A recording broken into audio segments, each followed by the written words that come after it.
মুরগির ফার্মে চলে যাচ্ছিলাম মুরগি আনার জন্য। আমাদের কিন্তু মুরগি ফার্ম নাই, তো আমার আন্টিদের আছে বা আমার ভাবিদের আছে, তো ওখানে আর কি যাচ্ছিলাম মুরগি আনার জন্য। তো চলেন আপনাদের সাথে শেয়ার করি। যেহেতু আমার বাসাটা গ্রামের মধ্যে, দেন আমি বাগান থেকে চলে যাচ্ছিলাম। আমাদের বাগানের সাথেই কিন্তু নদী, ডাকুয়া নদী। ওই যে দেখতে পাচ্ছেন পানি কিন্তু এখন শুকিয়ে গেছে, মেবি তেমন কোনো পানি নেই, বাট বৃষ্টি হইলে অনেক পানি হয়ে যাবে। ওই যে জুম করে দেখাইতেছি, ওইটা হচ্ছে ওদের বাসা। দেন ওই যে ওদের ওইদিকে ফার্ম আছে। তো চলেন, সাথে সাথে আমাদের মিনুর সাথে দেখা হয়ে গেল। মিনু কিন্তু অনেক কিউট। তো এই যে এই বাড়ির মধ্যে ঢুকে গেলাম। দেন পিছনের দিকে নদীর সাইডের দিকে দেখো কত মুরগি ভাই।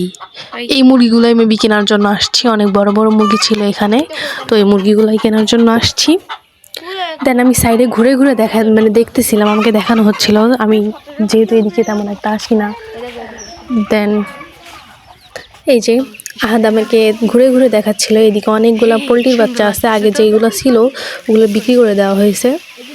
দেন এখানে ছিল হচ্ছে তিত পাখি। তিত পাখি দেখতে হলে ভিতরে যেতে হবে, ওই তিত পাখির মাথা দেখা যাচ্ছে। যেহেতু আমি তিত পাখির মাংস অনেকবার খাইছি, দেন আমার আর ওরকম খাইতে ইচ্ছা করে না। তো এইদিকে আসছি হচ্ছে কোয়েল দেখাচ্ছে আমাকে, যে কোয়েল দেখে আসি চলো। তো দেন আমরা কোয়েল দেখতে আসছি। এই যে আমাদেরকে দেখে ওই সাইডে চলে গেল। পরে আহাদালে আমাকে বলছিল যে তুমি এদিকে আসো, এদিকে আসলে দেখতে পারবা।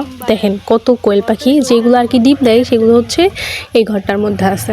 এই যে ছাদা হচ্ছে মানে ইয়ে দেওয়া রাখা, ওখানে আছে। এই তো আসছি, দাঁড়াও। তো যাই হোক, এদিকে হচ্ছে কারেন্টের তার দেওয়া আছে, রাত্রে কারেন্ট দিয়ে রাখে যাতে মানে শেয়াল এসে কোনো ইয়ে না করতে পারে।